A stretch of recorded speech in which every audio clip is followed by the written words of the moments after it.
Welcome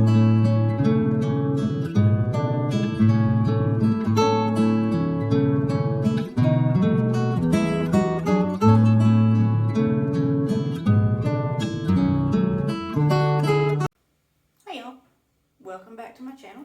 Today I'm going to show you how I baste using the pool noodle method on my dining room table. Normally if it's a smaller quilt, I'll baste it on my cutting table and my sewing room, but this is a twin size quilt, so it's too big for me to put on there. And if you see, we have a new friend today. This is Cinnamon. This is Pumpkin, the show cat's sister. She was also a show cat very briefly for about 1/2 of the show. And she decided it was not for her. She was not going to flaunt her fluffiness. And so she is no longer a show cat. She retired.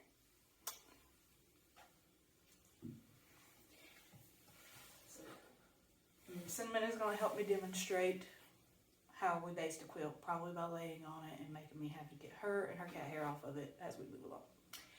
So I'll show you here. I have 3 pool noodles in which I have rolled up my quilt top, my batting, and my backing. This is my back. It is rolled up so that it faces, the pretty side faces down like it's supposed to. My batting, it doesn't really have a side. It probably does, but I just roll it up either which way. I've never really had a problem with it having a certain size. It's 80/20 cotton. I believe this is Pillon. And then I have another roll of Warm and Natural up there when I get done with this one. And this is my quilt top. It is Cat's, and as I unroll it, I will show you the full thing. This one's for my daughter. She wanted a new quilt top for her bed. She's had the Tulip Pink Tea Party, Mad Hatter Tea Party quilt that I made for her 3 years ago on her bed, and she said she was ready for a new one, and we want to kind of put the other one back in retirement because it's been really used and really washed so that we can preserve it for a little bit longer. So she chose this. We chose some cat fabric, some cute cat fabric. It is Here Kitty Kitty by Stacy Itsu, and then we used a pattern called Calico Kitties, or Calico Cats, from Missouri Star. And it's got some flying geese, it's got big kitties, little kitties, kind of just plays into her room, which has a lot of cats in it, and she loves cats. We're actually showing Pumpkin next weekend, the local cat show again, so that's going to be fun.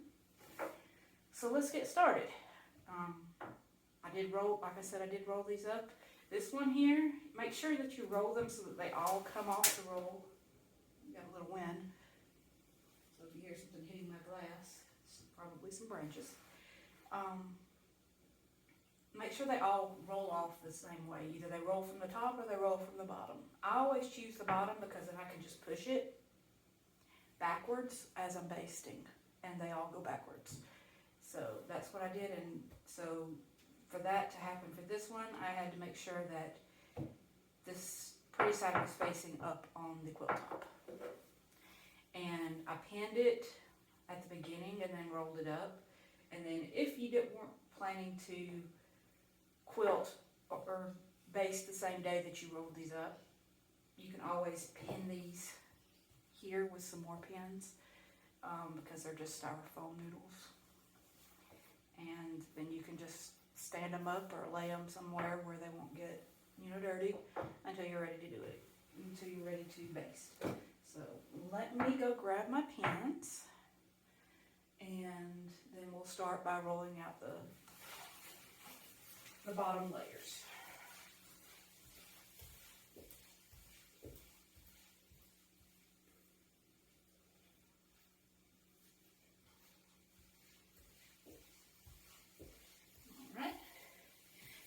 Here is my Ziploc container of pins. I've probably got several hundred in here. I used to keep them all in their little individual plastic containers that they came in, and then at one point I just dumped them all in here because I was tired of having to open up each container, because I use generally every single one of them on a large quilt. like this. And so I have that ready. I love my bench seat because I can move from side to side, and I've got my chairs pulled all the way in so that it catches the rolls as they go to the back, so that way I have more space. One thing that might be a concern, which I do need to go bring in my cutting mat, is make sure I don't get any needle scratches on my wood table. Although my table is a distressed look anyway, so it's really not gonna matter. That's the reason I bought it, because we are a military family and we were moving pretty frequently until this point. We're not moving anymore for a while, but I wanted something that if the movers damaged it a little bit, or the kids or the pets, that you really couldn't tell it. So I went for the distressed look in my dining room, and I love it. So, but let's get started. So I'm going to pull this one down and just lay it on my bench while I get the others started. So that will get it started. And I have a little pin thing to put my pins as I get to the end here. So here's our backing. I'm going to just start by rolling it out. Now the quilt's going to go off the sides, and so is the batting and the backing. And as long as I have at least a few inches on each side and top and bottom, I'm not concerned about getting it really straight, because this is a 108. It's not pieced. And I use 108s 90% of the time for that purpose. So I don't have to worry about lining up a seam or anything wonky happening as I'm basting, because I am not a precision quilter. I am a get it done but look okay quilter. So I've got that part laid out a little bit, and I'll pull it forward a little more in just a minute, but just making sure it's smooth, not a lot of ripples, so you don't want those. I ironed it as best I could, but I just find with 108s, as I iron them, even with a little bit of S-press or starch, they just kind of crinkle up as soon as they hit the floor. And so I just get as much as I can, and it kind of straightens out as you're pulling it together. So, and let's get this one straight on here the best we can. Like I said, I want to keep a few inches top and bottom, so that I have something for my machine, because it's a hoop style frame, put right onto it. And just go ahead and unroll it a little more and pull it down, like I said. Have more space and get straight. So we've got a wrinkle inside. Just smooth it out. Get that ripple out. Alright. And then I'll start unrolling my batten and getting it straight. And I'm not worried about it being like completely straight. I've got, like I said, this is a 108. It's an all-over print. It's not got any direction to it. So I'm not really concerned about having things line up on the bottom. As long as I have enough room on either side, top and bottom,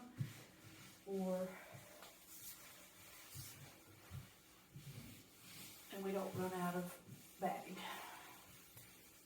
Okay, so I've got that pretty smooth. Not a lot of ripples. You don't want a lot of ripples. Like I said, it'll smooth out as we pull it too. Alright. And now our quilt top. And this one has to be, you just kind of have to make sure that you've got enough. So I'm going to pull it closer to the edge here. Now we got wrinkled up a little bit. See if I can get that up. Sometimes it don't want to stay. You could probably put some masking tape down, and I probably should, to get it to kind of stay so it don't roll up on you, but usually the weight of both of them together will keep it tacked down. Alright, so we'll straighten this out. This is where I start.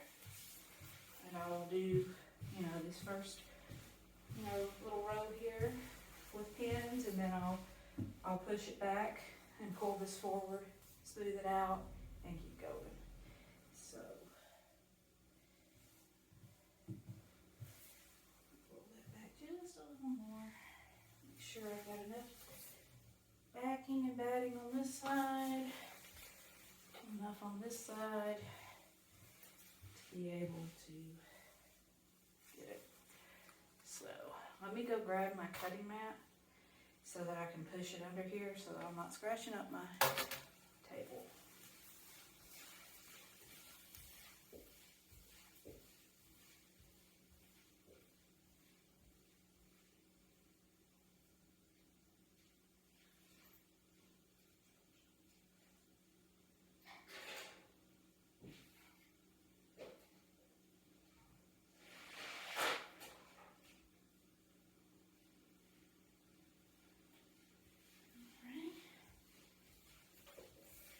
This is my cutting mat, a pretty big one.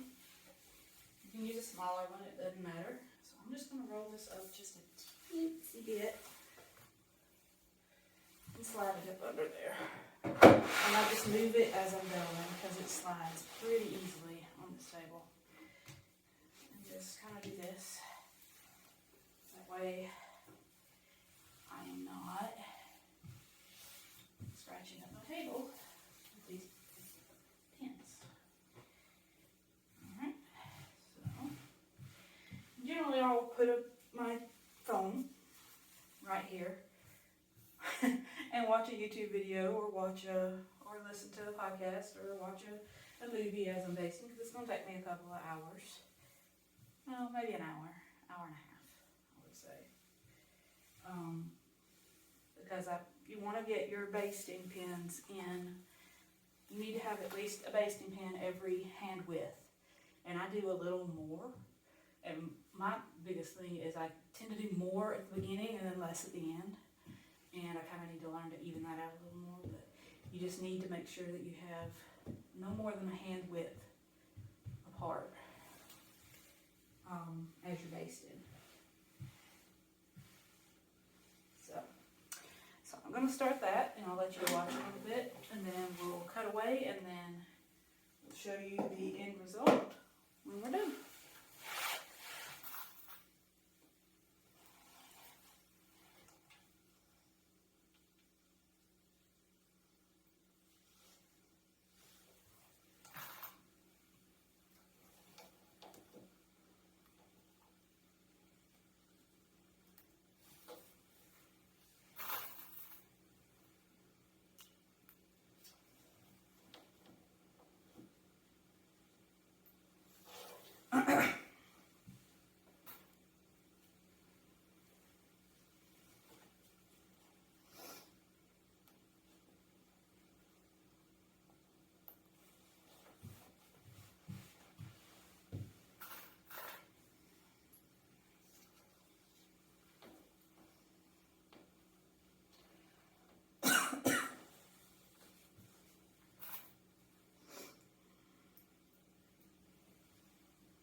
washed 100 times, it's gonna shrink and wrinkle up anyway, so it's just fine.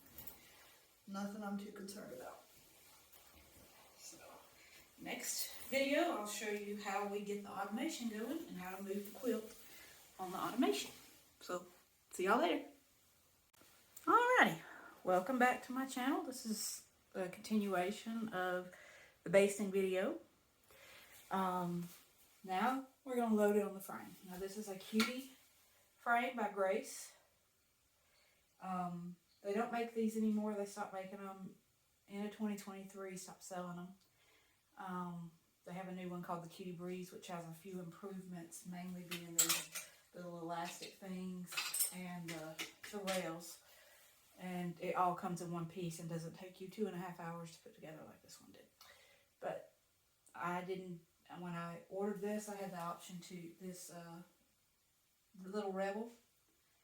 I had the option to get the new frame with it, but I love this one. I mean, me and it have been together for about a year, and I don't really have any problems with it. So, you know, maybe one day I'll upgrade to a larger frame, but this one can do anything from a baby size quilt to a king size quilt because it's hoop style. You move the quilt left, right, front, back, as opposed to a rolling frame where you roll it up and you're just moving it forward, and you can only do as far as the rolling frame can go. So now we're going to load the quilt, and I'm going to start at the top because the pattern I chose is directional. So it's a kitty cat and a little yarn ball, and once it gets quilted I'll show you it. And we're going to do that repeatedly down the quilt. So I got to take off these blue fabric clamps. The ridged ones are for the bottom, the smooth ones are for the top, and then the smaller, shorter ridged ones are for the sides. And then sometimes I don't use these. It just depends. I've used them, I've not used them, and the results are about the same. If you've got a baby quilt and you don't have a lot of grab on either side, I would suggest using these or the little bungee clamps that you can put on the ends. So,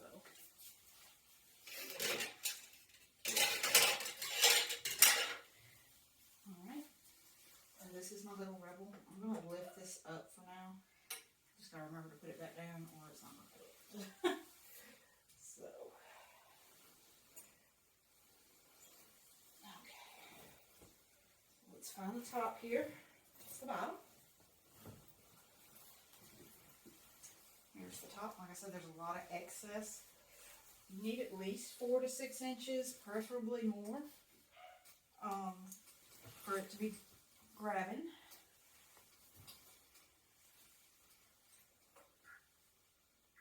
I hear my dog barking outside. The kids didn't bring him in. I'll have to bring him in a minute. The only thing about this is I don't want it to get punched up underneath.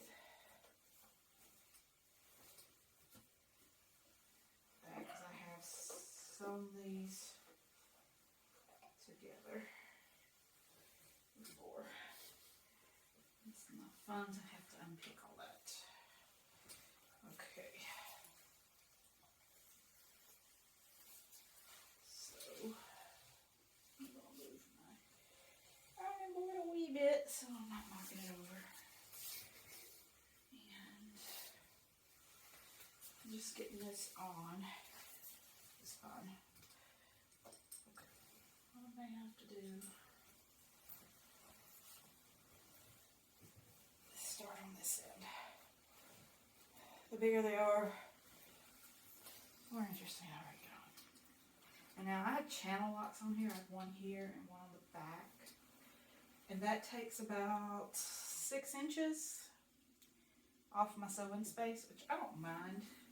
And I could take them off at this point now that I have automation, but if I ever want to do straight line quilting, I'd have to put them back on. And sometimes this likes to roll, less so with the cables underneath, but that way I can just put it in a stop position I need to, and it not move up or down or right or left. Excuse the dog, I will go get him in a moment. Both my kids have disappeared. They left him outside. And he's like, but it's time for me to come back in. Alright, so now we got it up here. And now I'm going to start pulling it back. And like I said, I need to have my edge kind of right here. So I'm going to, getting it on the first time is the hardest part. And once you get it on and get it clamped, then you only have to remove a few clamps at a time to actually move it where you want it. So, okay. Right about there, I would say, is good. I just got to check underneath to make sure. So now I'm going to use one of the smooth clamps. Hopefully that'll stay. Okay, where do you grab one? I want to build me a little clamp holder, a little bucket to put it in right here, attached to my desk here. I think that would work out. So I'm not having to either put it on the outer board, put it over there, and trying to play the hold and pray method so that it don't go down. And you want to get it kind of even, or your design on your thing is not going to be even. I do it the best I can. I am not perfect by any means. And once it's all quilted, unless it's like something that's got a lot of straight lines, you're probably not going to be able to tell it. And most of these are quilts just for our house. And I'm not worried about something not being straight.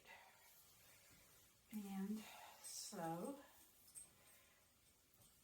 and now, after I put all these lovely pins in here, I'm going to have to take a few of them off to be able to put the clamp on, which is fine. But you don't know where you're going to have to put the clamps. Always just good to fully baste and then take a few out as you're moving along here.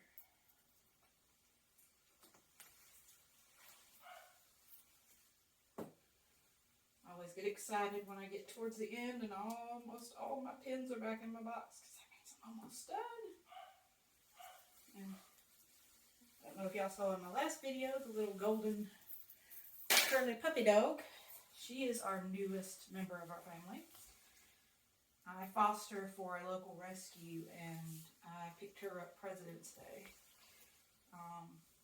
Wasn't planning on keeping her. Was kind of a we'll see type of deal.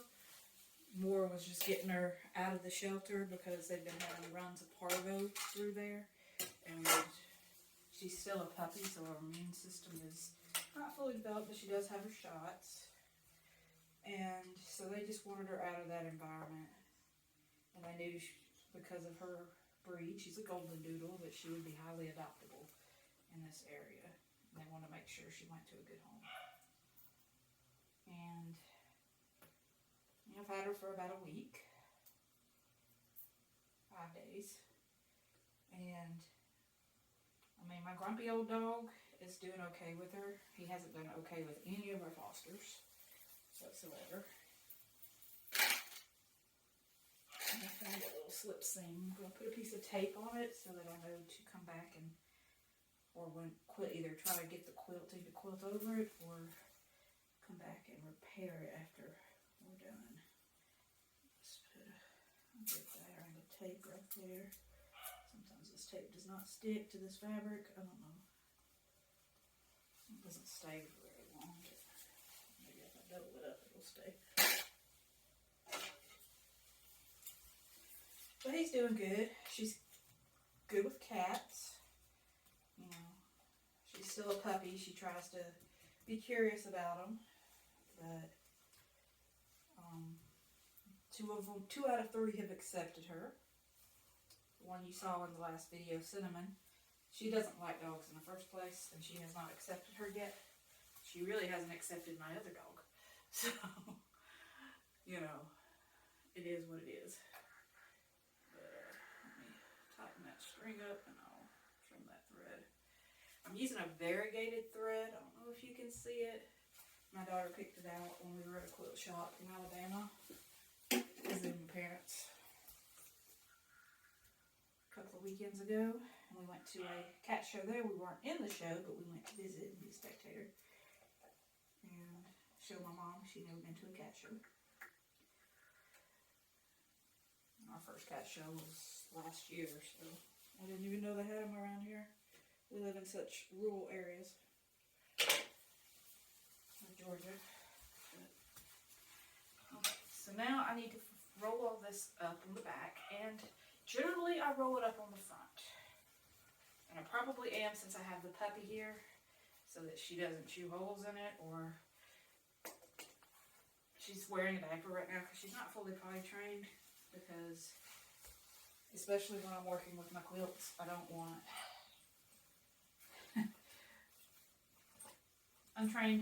unhouse trained dogs and quilts don't mix.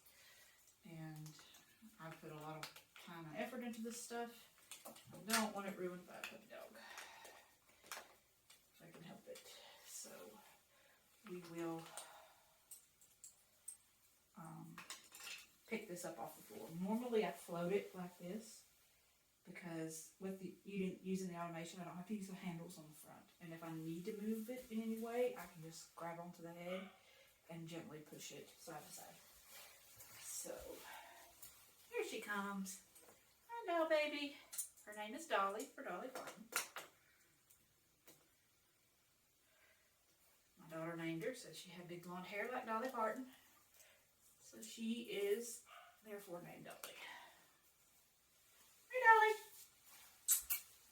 You want to say hi to everybody? Let's see if we can get her here. Let's say hi. There she is. Say hi, Dolly. Say, I'm a cutie. She's got to go to the groomer soon. Still got to get spayed.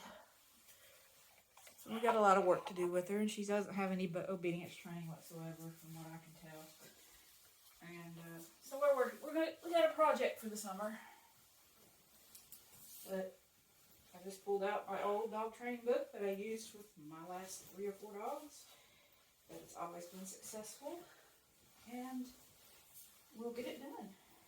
She's not a bad dog. She's not got a lot of the bad habits that a lot of young puppies have. She's kind of got through that chewing stage. She chews on her toys. She does pick up like pieces of paper and stuff if you leave it on the floor and chews it. But you know, that just gives me more motivation to clean my house. And you know, she does jump up on people, and she's jumping up on the counter still, but that's all things that can be easily trained out of her. It just takes time and patience. That's all I got. Time and patience.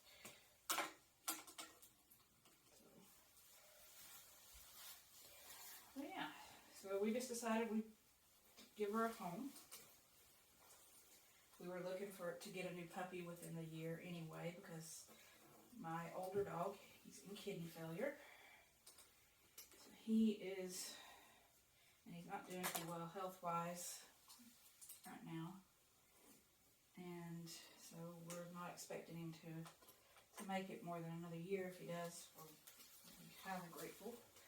And what I'm going to do, because this is so heavy on this side, I mean, it's half a quilt, I usually bring over my ironing board to kind of set it on so that it's not pulling and stretching and everything. And as you can see, it's not taut, it's just smooth here. And then I'll take all these pins out, and then we will turn on the automation and we'll get it started pretty soon. And we'll bring you back.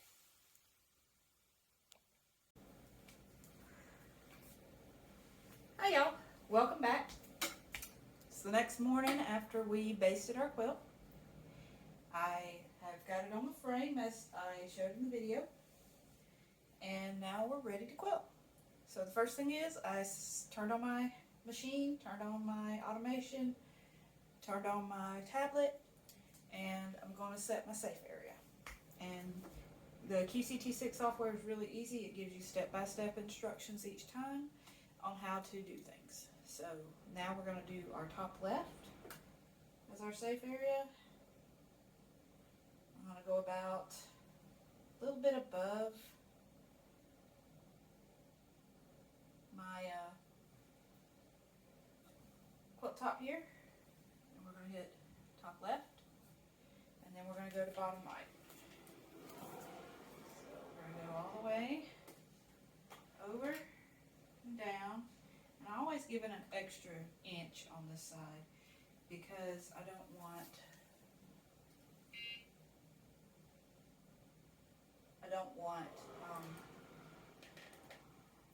it to kind of run into where it would stop. So it doesn't cut off a pattern because it can't quilt that far down. Alright, so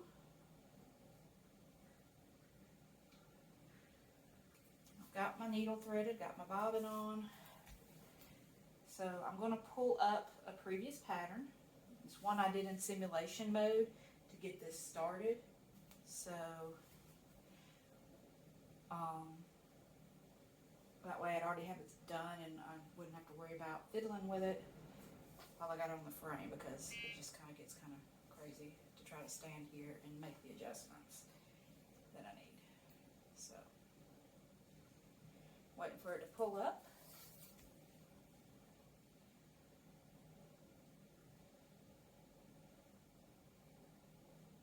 Alrighty, so here we go. And I will probably pull the phone down so that you can see once it gets started. Right. Here we are. Let's make an adjustment so you guys can see what I'm doing. Alright, so I've already got it pulled up, and it's a cat pattern. It's going to be hard to see on my screen here, but once it starts quilting out you should be able to see it. But first we're going to baste. So we're going to sew number 1. So we haven't started yet. We've got to place the pattern. So I'm going to place the pattern. Put this down. It's very important. Place the pattern. The high recommends you mark the top edge for zone placement points as place top rows. We'll guide you in marking. Okay.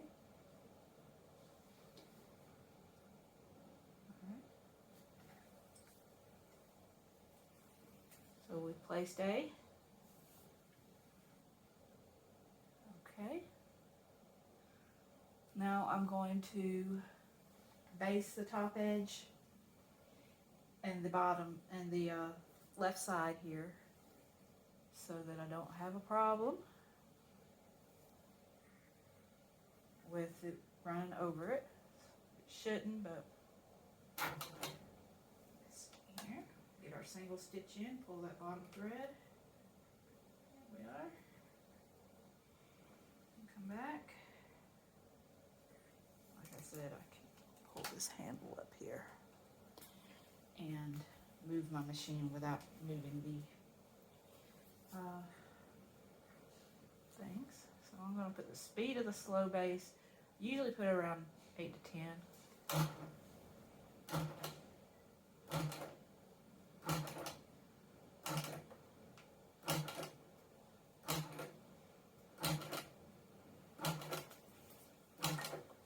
Just going across here, and they can be wide stitches, they just need to be stitches.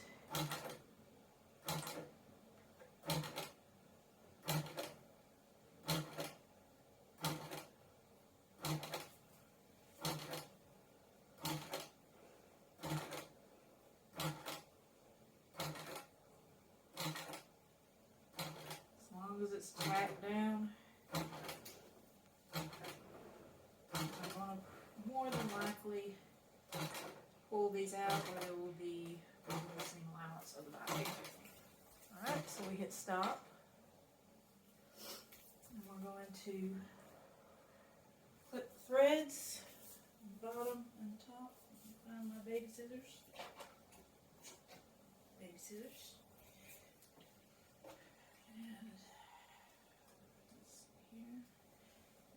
feel under here for the bottom thread here. There we go. And trim the top. Just like that. Now we're going to do this side. Pull it over here. We're going to start right here where we started here. And I'm just going to lay those right there for now. We're going to do a single stitch. And pull that bottom thread up. Just like that. Go back down. And we're going to slow baste. That way our corners stay down.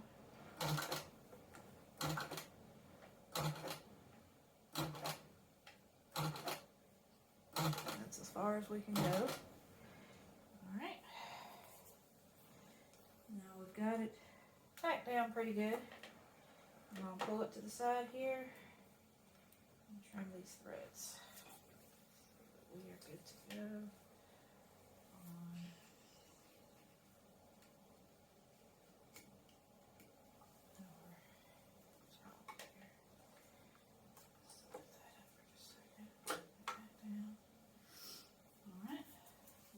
This basted as far as we need to go. Now we can exit and we can pull bobbin, and it's going to move the machine where it needs to go. It's going to ask you, I keep the needle up warning on it. Some people say don't show this again, but for some reason a lot of times on this Rebel, the needle won't come all the way up after it's done stitching, and I don't want it to drag and break something, so I always just leave that. So I'm always looking. My needle is up all the way, and we'll let it move to where it wants to go. It's going to start right here, and it's going to pull her. It's going to do another single stitch. We're going to hit OK. The needle's all the way up. It's going to pull it sideways for us. And we just got to catch that thread before it disappears.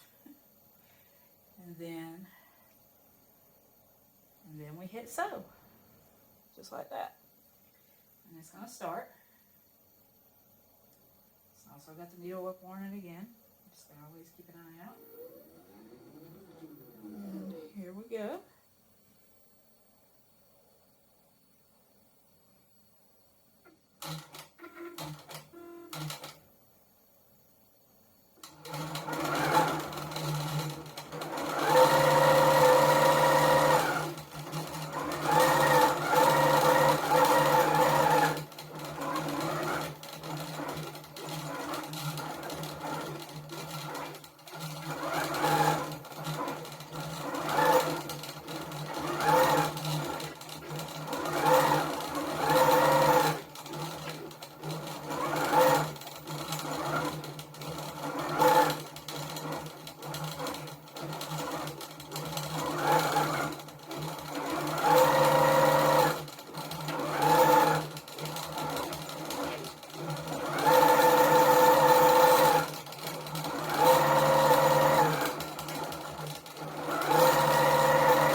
taps in a row.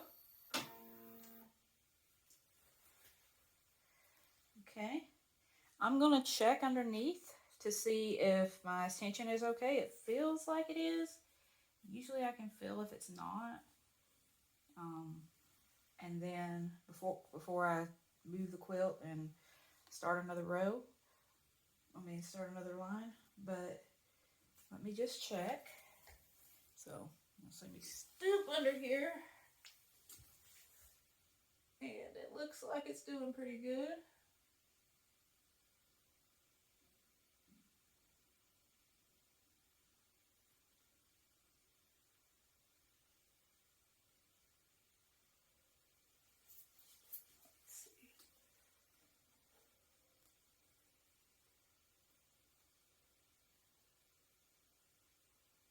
Looks like the top tension's a little tight.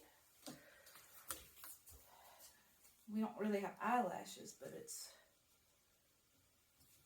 a little tight, so I'm going to loosen it up.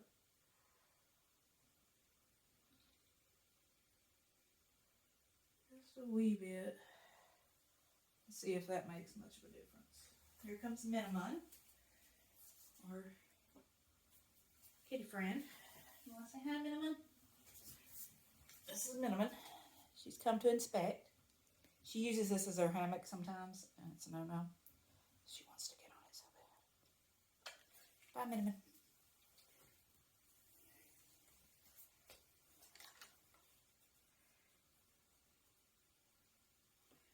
Alright, so I'll loosen the tension up just a tad. It's fine right now, but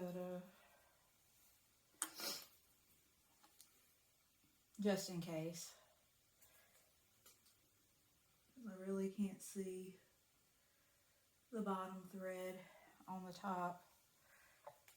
And I can see the top thread on the bottom, so it's okay. Alright, so now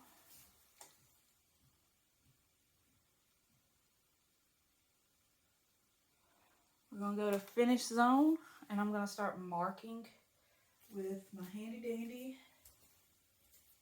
masking tape and an ink pen or pencil. Either one. Handy dandy masking tape and a pencil or a pen are essential for using this frame and this software. So it says, have you completed sewing? Alright, so first I gotta pull my bobbin. So let's get that.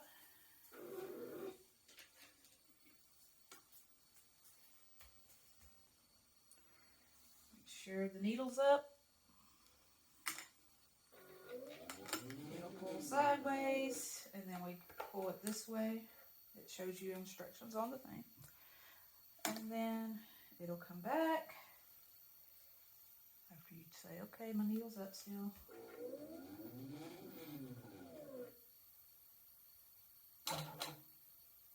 And see, the needle didn't come all the way up, which is sometimes a problem. And close her on this side. I'm going to have to scoot y'all back just a little bit so I can get behind it. I'll reach it on that side. Let's lift up our back. Once we get this going the other way, there. Okay. Sometimes it does that, and I don't know why. Okay.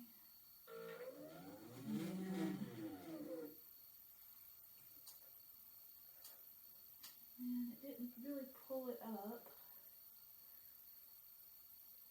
So probably what I'm going to do is just trim it here and trim on the bottom this time. And sometimes that happens.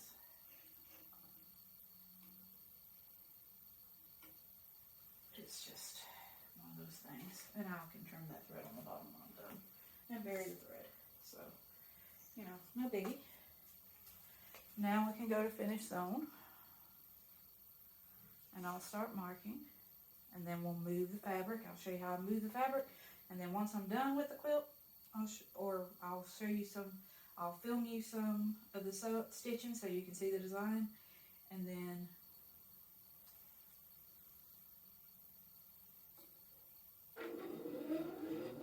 I'll show you the completed quilt. It's going to be a day or two because it's a bigger quilt, and depending on how much time I have each day to work on it. So it says we need to mark 2A. So what we do, hear my putt-putt.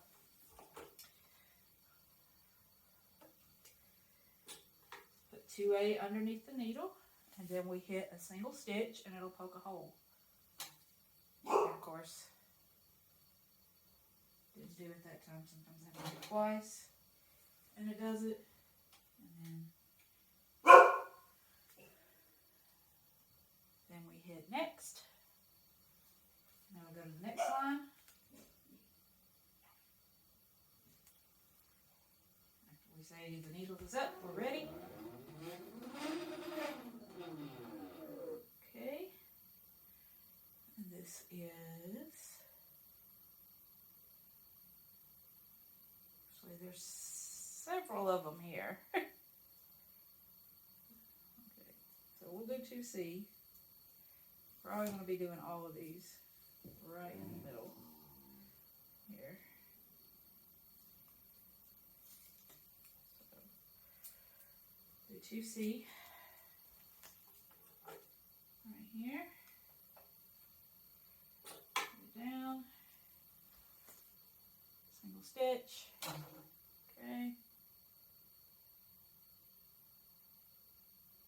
Alright, so we ran out of space on my phone, so I had to free up some space so that we can move some, so we can show you how to move this quilt. So it's telling us to move to 2A. Our 2A currently is right over here, and we got to move it underneath where this needle is. So we've taken off these bars.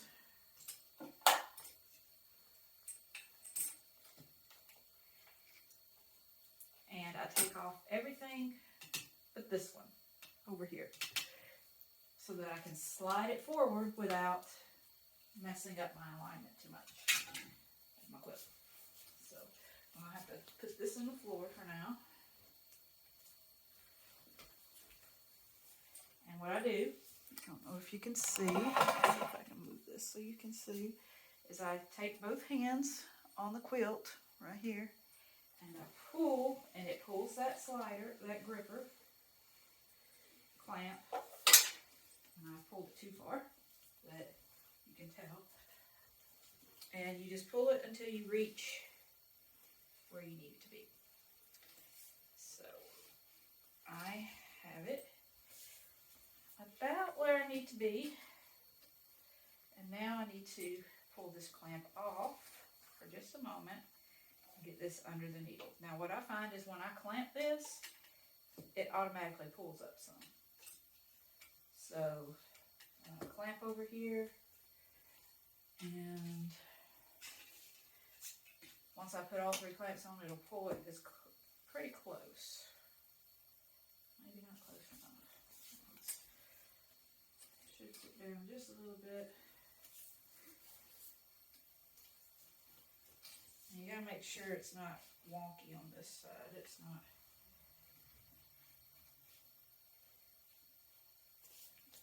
It's shifting. It's so heavy. It's always harder when they're heavy like this to get it right the first few rows. Once there's some weight on the counterweight on this side, it's not nearly as difficult. So let me clamp it right here, see if that pulls it up any, and it didn't. So what I'll do is I'm just going to go ahead and pull it up under the needle. Like that. There we are.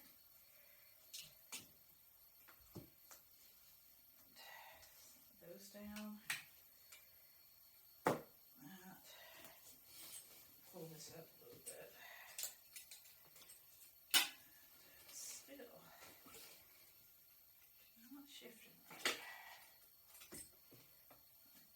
Now that I got that one up there, should be able to make some adjustments.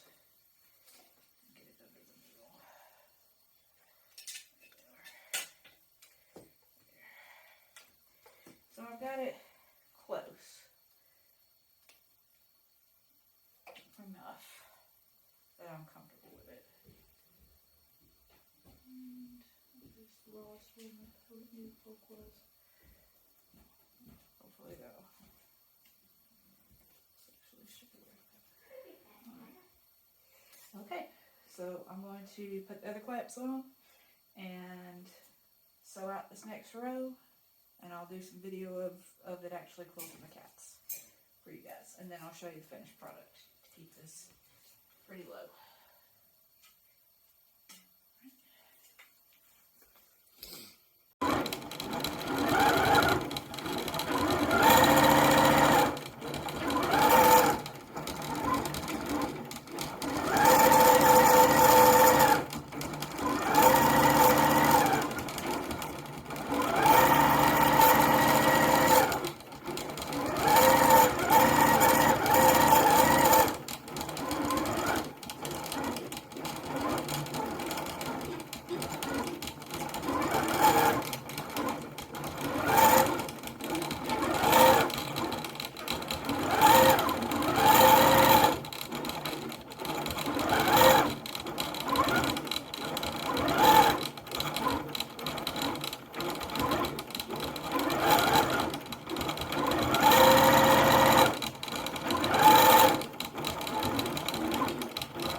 All right, so we are done with this quilt.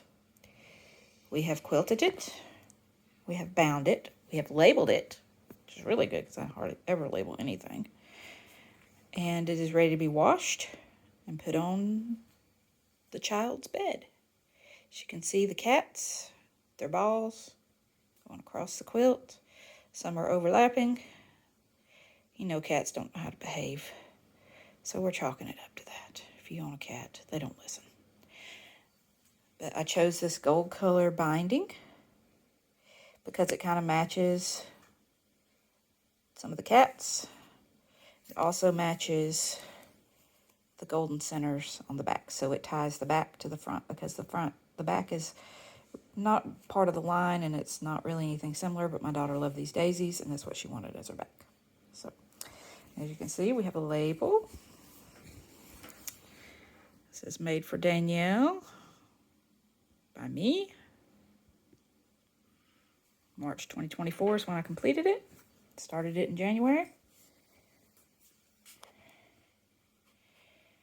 And I also made, excuse my mess on my couch, guys,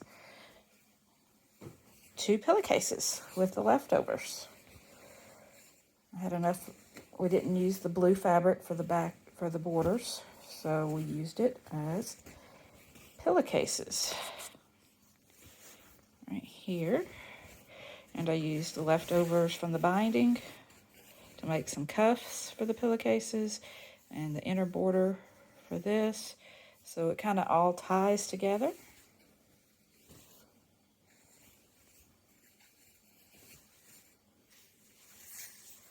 I made 2 because she's got 2 pillows on her bed. So everything's ready to be washed.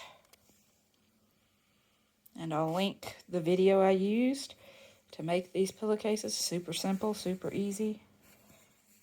I'll link it in the description box below.